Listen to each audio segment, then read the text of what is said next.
Budget पर peoples party को मनाने का मिशन। बिलावल भुट्टो और वज़ीर आज़म शहबाज शरीफ की मुलाकात कुछ देर में होगी। मुलाकात से कबल बिलावल भुट्टो सरदारी की ज़ेर सदारत मुशावरती इजलास। पीपल्स पार्टी हुकूमत को तहरीरी तौर पर तहफ़्फ़ुज़ात से आगाह करेगी। वफाक पंजाब हुकूमत के खिलाफ चार्जशीट तैयार। बिलावल भुट्टो वफाक पंजाब हुकूमत की तहरीरी शिकायत करेंगे।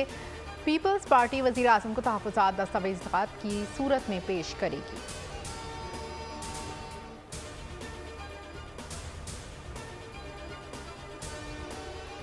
और हुकूमत ने बजट की शक्ल में गैर कानूनी दस्तावेज पेश किए। बजट दस्तावेज ऐवान में पेश ही नहीं किए गए।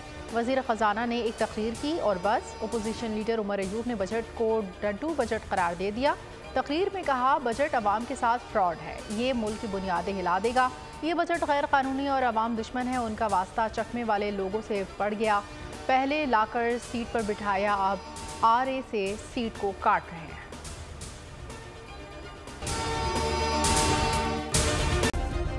सब्सक्राइब करें और बेल दबाएं ताकि कोई खबर रह न जाए।